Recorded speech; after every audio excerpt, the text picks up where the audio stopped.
Smart Business. Halo Sobat Bisnis, berjumpa kembali bersama saya Daryl Adam dalam podcast Smart Business kali ini. Dan tentunya kita akan coba bahas tentang seluk-beluk dunia usaha atau bisnis ya. Kalau di zaman dulu tuh ada istilahnya, saya ajak keluarga atau ajak rekan saya atau ajak kolega saya untuk buka bisnis. Tapi ternyata seiring dengan tidak sevisi misinya kembali, terjadilah momentum yang tidak diinginkan yaitu pecah kongsi. Nah, bicara masalah pecah kongsi, pasti ada hal yang perlu dibagi rata nih. That's why hari ini kita bahas tentang pembagian aset pasca pecah kongsi bersama dengan CEO Jakarta Consulting Group, ada Ibu Patricia Susantos. Halo, apa kabar Bu Patris? Apa kabar Mas Daryl? Apa kabar? Sehat ya? Sehat Agak ya. ngeri bicara masalah pecah kongsi Bu Patris. Emang itu terjadi di perusahaan keluarga? Banyak sekali orang-orang yang mengatakan lebih baik kita sendiri-sendiri daripada kita bersama dan akhirnya tidak sejalan. Oke. Semakin banyak konfliknya. Oleh karena itu banyak rekan-rekan kita, teman-teman yang pecah kongsi. Oke. Yang itu dianggap sebagai salah satu pilihan yang terbaik. Jadi hal yang terbaik adalah harus berpisah Betul. daripada harus memaksakan Yes, keadaan dan tidak sejalan kayak lagi lagu gitu. ya. Iya, kayak perasaan juga berarti. Kayak ya? perasaan juga. Banyak perasaan kalau kerja sama teman, kerja sama keluarga itu banyak perasaan yang bercampur aduk dengan bisnis, sehingga itu makanya kalau kita bicara pecah kongsi itu step by stepnya memang harus ada gitu. Oke, kita taruh pecah kongsi di posisi bagian atas ya, Bu Patris ya. Tapi kan setidaknya untuk menuju ke pecah kongsi itu ada penyebabnya. Nah, Betul. biasanya apa Bu Patris? Penyebabnya ketidaksamaan visi, cara kerja, biasanya bukan hal-hal yang terlalu substansial ya sebenarnya ya, tapi tadi itu malah keperasaannya. Merasa kurang dihargai lah, Oke. kita merasa ide-idenya nggak diterima, sehingga perusahaannya nggak maju gitu kan, jadinya lebih baik pecah kongsi. Beda ya ceritanya kalau perusahaannya maju dan lain sebagainya, Yes. rasa tidak dihargai, tidak diapresiasi, bisa dikompensasikan dengan pengembangan bisnis. Tetapi kalau sudah nggak dihargai, ide nggak diterima, bisnisnya juga nggak maju, ya udah lebih baik kita berpisah. Ini peran dari business owner ada nggak di situ, Bu? Biasanya ini perannya business owner semuanya ya Mas ya. Karena kan kalau kongsi kan berarti kan ada 2 atau 3 business owner yang kemudian mereka bersatu melihat ide bisnis bagus dan mereka decided untuk continue the business. Nah, begitu kita merasa ini udah nggak sevisi atau cara kerjanya nggak sesuai, ya mereka merasa lebih baik kita pisah.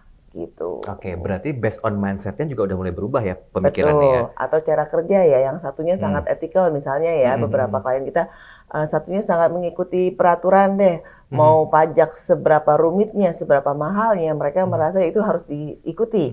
Ada beberapa orang juga mencari jalan singkatnya aja, itu nanti masalah ada, kita tahu. Tapi ini kita nggak nyalain peraturan banget kok. Mungkin kita masih bisa ada mitigasinya dan kemudian kita bisa nanti hadapi bersama-sama penalti-penaltinya di belakang. Nah, itu kan cara kerja yang sangat berbeda. Nah, ini yang biasanya menjadi salah satu permasalahan kita pecah kongsi. Oke, Bu Patris, keadaan setelah pecah kongsi itu seperti apa? Karena ini berkaitan erat dengan pembagian aset, kewajiban, hak segala macamnya. Kan setidaknya secara hukum juga harus jelas ya. Betul. Kalau itu kita selalu mengatakan kalau kita pecah kongsi, pembagian aset dan lain sebagainya itu mengikuti dari akte perusahaan. Oh, Di aktenya seperti awalnya apa itu ya. awalnya, baru kita ke belakangnya mengikuti apa yang sudah kita set di awal. Kenapa akte perusahaan itu penting banget. Dan ini kadang-kadang orang-orang waktu semangat, ya udah deh nggak apa-apa deh, nggak masalah lah, itu cuma dokumentasi administrasi, iya aja gitu kan. Nah, waktu terjadi masalah, mereka nggak punya sesuatu yang bisa di refer back, nggak bisa ada landasannya. Sedangkan pengadilan kalau ranah hukum selalu berdasarkannya dari akte perusahaan atau surat menyurat lainnya yang legal. Gitu. Jadi itu landasan utamanya memang harus ada di situ. Akan berimbangkah pembagian aset dan kewajibannya, Bu, setelah pecah kongsi? Sesuai dengan aktenya. Kalau sahamnya dia cuma 10%, dapatnya cuma 10%. Oh, balik ke gitu. modalnya Balik aja. ke modal, balik pembagian sahamnya selalu seperti itu. Kalau ada utang-utangnya ya pasti akan dikembalikan sesuai dengan perjanjian yang ada. Yang repot adalah kalau ada pecah kongsi, kemudian tidak ada pembagiannya atau tidak ada surat menyuratnya. Contohnya dia ada utang, tapi utangnya itu tidak secara tertulis. Jadi Oke. cuma transfer. Nah, itu Iya, iya. nggak kelihatan di situ. Oke, Bu Patris, kalau tadi sudah disampaikan penyebab utama pecah kongsi, visi misi tidak sesuai, kemudian juga mungkin ada beberapa pertimbangan lainnya. Kan tadi sempat saya tanyakan kalau pecah kongsi itu berarti secara hukum harus pembagiannya adil ya. Betul. Saham yang terbesar lah atau investasi yang terbesar lah itu yang menguasai pangsa pasarnya juga ketika sebelum pecah kongsi ya. Betul, sesuai dengan aktenya. Jadinya tadi itu. Oh, Pokoknya kita oke. bicara harus sesuai dengan landasan hukumnya seperti apa. Itu yang menjadi paling tertinggi dari pecah kongsi. Kecuali kalau mereka ada negosiasi dan lain sebagainya itu bisa dilakukan. Tapi yang paling tinggi adalah refer back-nya selalu adalah di akte perusahaan. Oke, Bu, kalau untuk tentang piutang yang masih berjalannya itu bagaimana pembagiannya nanti? Kan tertunda tuh sifatnya. Kalau piutang itu selalu kembali lagi ke perusahaan. Jadi utang-utang selalu harus diselesaikan dahulu. Kalau perhitungannya kayak gitu ya. Kalau kita mau pilot kan perusahaannya misalnya ya. Jadi seluruh hutang-hutang kepada vendor, kepada pihak ketiga, kepada karyawan diselesaikan dahulu. Sisanya setelah terjadi penjualan aset baru dibagi antara pemilik perusahaan. Nah, itu adalah step by step-nya. Pembagiannya seperti apa adalah berdasarkan tadi akte. Misalnya ada hutang ke pemegang saham, nah itu dikembalikan juga dahulu. Baru kita balik ke modal sisa aset yang bisa dibagi, itu baru dibagi sesuai dengan akte. Oke, karena beberapa perusahaan yang mungkin pecah kongsi, mereka akan buat satu nama baru perusahaan. Biasanya bagaimana, Bu Patris? Maksudnya bagaimana, Mas Daniel? Perusahaan A yang ada 3 orang di dalamnya dengan klien atau tenant yang udah sama, ketika pecah kongsi kan mereka kan dibagi 3 kan? Ya, pemilik utama, kemudian satu dan yang kedua. Nah, kliennya ini bagaimana pembagian? Dia diatur secara hukum juga nggak? Kalau pembagian klien nggak ada secara hukum. Kalau pembagian klien misalnya dia jasa gitu ya. Jasa biasanya mereka akan bagi sesuai dengan bidangnya atau mereka ada kesepakatan yang bisa dinegosiasikan. Jadi kalau tadi kita bahas adalah aset-aset, kalau services itu sesuai dengan kebijaksanaan negosiasi bersama. Nah, itu yang ada orang yang mau melanjutkan bisnisnya, ada yang nggak mau. Kalau tiga-tiganya tadi dalam skenario ini tiga-tiganya mau membuat firm yang sama gitu, jadi bersaing gitu kan. Ya itu mereka harus cepet-cepetan berarti.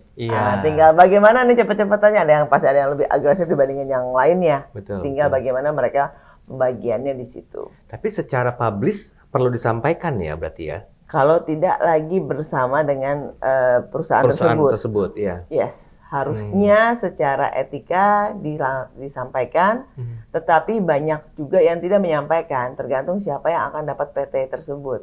Kan bisa saja pecah kongsi itu PT-nya tetap satu, tapi yang 2 lainnya bisa keluar dan membuat PT sendiri-sendiri. Jadi masih ada yang megang di PT yang lama, itu bisa terjadi. Jadi senarionya banyak banget ya kalau kita pecah kongsi, tapi yang penting adalah bagaimana kalau kita ke depannya itu hubungannya biasanya dijaga tetap baik kalau kita pertemanan. Harusnya begitu ya? Harusnya. Bu, kita pernah bahas tentang hak kekayaan intelektual atau haki, kemudian juga merek dagang.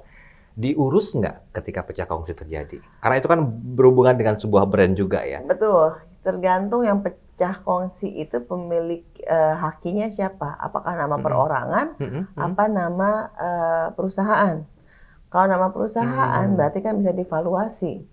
Brand tersebut itu berapa atau paten yang dimiliki itu berapa nilainya?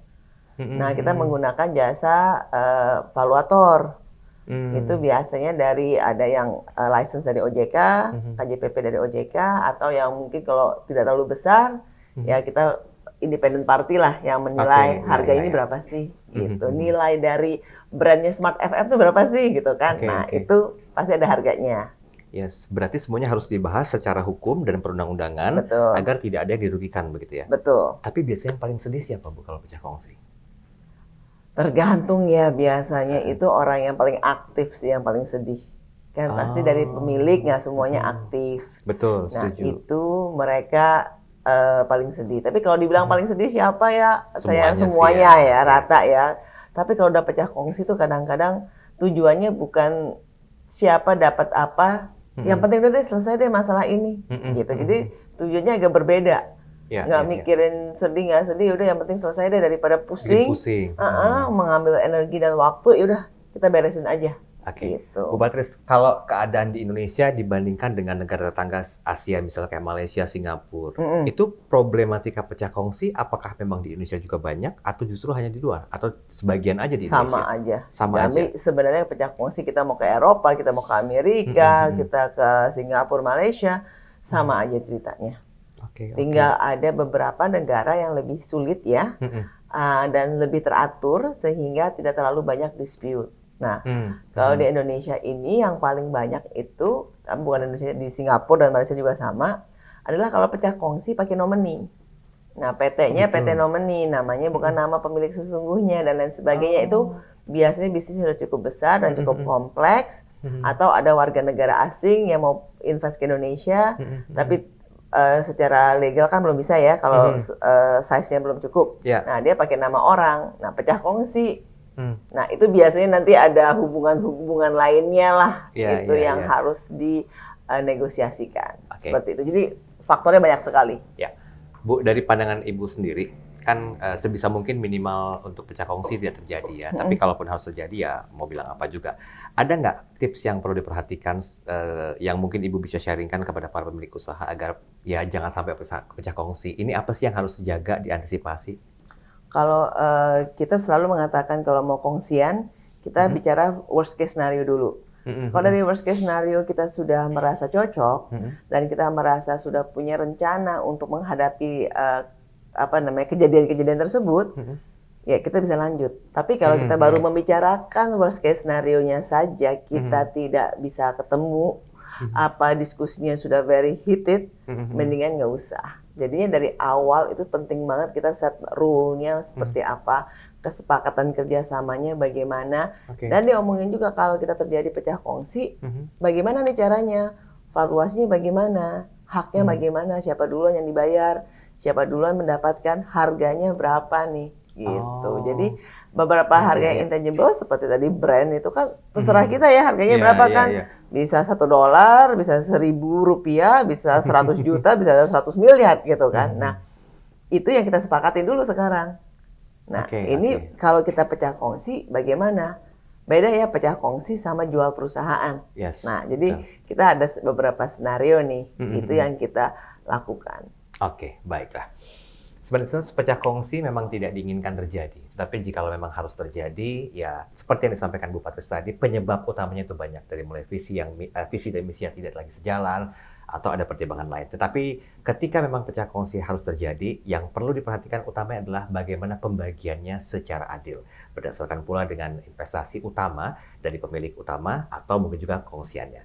Semoga bermanfaat dan kami harapkan usaha Anda tidak pecah kongsi untuk bisa maju terus. Jangan lupa tetap satu visi dan juga misi. Saya Daryl Adam, sampai jumpa.